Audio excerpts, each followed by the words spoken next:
It's your boy Ob Z here. Do it to life, for life. Do it to you. Do it to 2021. A whole year of breast cancer awareness and personal growth. It's day 61. Keeping my eyes on the road, baby. See what I'm saying? Day 61. Woo! Man, today is Friday. So you know what happens on Friday during the K of the S method, which is knocking, which is taking these plans and putting them to fruition and facing the consequences and pushing past the assumptions, the worry that we got in our minds. Yesterday was a pretty rough day for your boy, because I know on the last video, I talked to you about how I was thinking about, and we let this, things that matter least was never, that matter most was never be at the mercy of things that matter least. And that's kind of what happened yesterday. I couldn't shake it, right? I knew it. I knew what was happening. But evidently, the muscles aren't strong enough. Like I said, I wish I could have took a little nap or something like that. And then, slow that guy gotta go. I guess it's his dog or something. Anyway. I wish I could have took a little nap, but that thing already had momentum, had steam.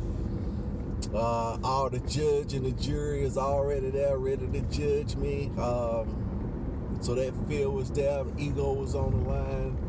It probably cost me some money, right? And here's the deal, right? I know ultimately he was trying to save a little money, but I think it could have cost you more money. You see what I'm saying? But that's where it was, right? For some reason, see, my ego was invested in the little money versus the big money. That's a stronghold that I've been trying to get out of my mind for the last, because it's been ingrained in there for the last 30, 40 years, as far as your upbringing, as far as saving money and being frugal. But there's a balance between being frugal and being stingy, and then just not making the good decisions, letting the finances paralyze you or whatever that is. But that's what I was doing, right? It's a deal. No matter what the deal is, if the ego is invested in it, it don't make sense, right? Like somebody would drive 20 miles to save 2 cents on a gallon of gas, right? Or 5 cents on a gallon of gas. Drive 20 miles out of the way, passing gas station, risk running out of gas. But that stronghold is in there. That's one of those habits that if you look at it, once it gets built, nothing stops it. The logic don't, even though you're along for the ride. I was along for the ride, because it was taking me places that, that I know I shouldn't be going here. Man, I'm along for the ride. And I had this client come in early. I had 2 or 3 little files. I had to stump one of them, and all of them was, just part of ego. I had a deal I had closed on, but after I closed on the deal, going to secure the product for the client, products are gone, sold out. Now the client is definitely upset, right? Call me, oh yeah, I'm a long time client of you. How could you do me like this? Blah blah blah. Definitely upset. Even though the client didn't give me an emphatic yes, I'm gonna do it. It was more like, now we getting there. I'm gonna come in Saturday. We're gonna wheel and deal some more on this thing. It's one of them things, like the number we agreed upon still wasn't final. It still wanted to kind of haul around a little bit. But anyway, so that was on my plate, right? Then I had another client that had issues with the product, and our customer service department had dropped the ball, and there was some other little fine, minute items that may not get taken care of, that he thought should get taken care of, and I was taking all this stuff personal as well too. So my ego is invested in that. And then third was the issue with my daughter's tires on a vehicle, and how we just spent all this money 5 months ago, and now it's time to get something warranty, and they're trying to save a little money there. And then, so when my client come in, guess what? He's number 4, right? And I don't have any ego invested in it. Even though logically that should be my number one thing. The one thing that would take care of, make everything else, all the other things easier or necessary, was to close an even bigger sale, right? It didn't work out that way. It just didn't. And, even though logically, like I said, I should have been focused on that, wanted to be, but I was along for the ride. I just couldn't shake it. So, since I couldn't shake it, that client did not close, of course. I still may get the deal, but I didn't move the sale along to a point to where I can't close the deal. It's going to be tougher. So, with all that being said, right, all those other egos in there, juggling all those balls, I caught none. Then that's getting back into the ego as well. So yesterday was not a good day. But I made one thing clear. I was still alive. Had me a fabulous lunch.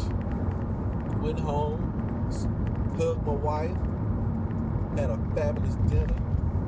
Things still had momentum, because once you have a big fire like that, it still has a little bit of momentum. So I woke up probably about 2 a.m.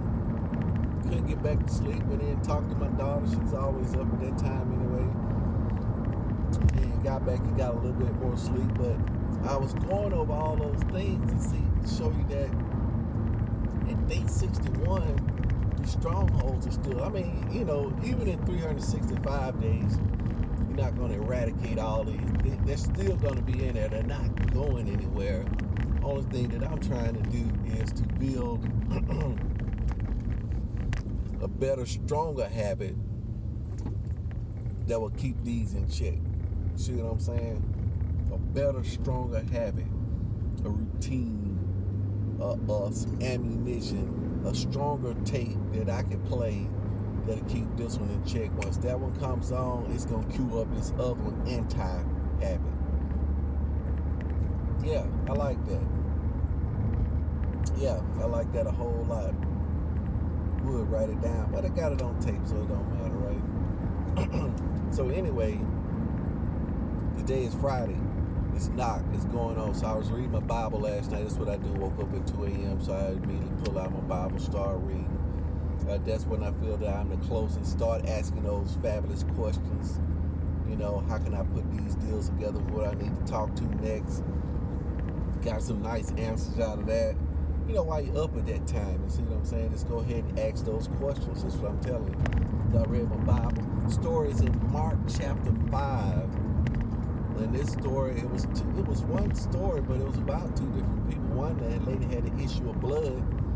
And so on the issue of blood, she had been bleeding many years, and nobody could, heal her. She lost a lot of money. She was ridiculed, and when you're sick, you feel folks treat you funny, and then they don't want to be around you. You got all this emotional pain and baggage and all this stuff going on with being sick. Therefore, just like cancer, you got people coming in and talking to you and looking at you, and you just never really.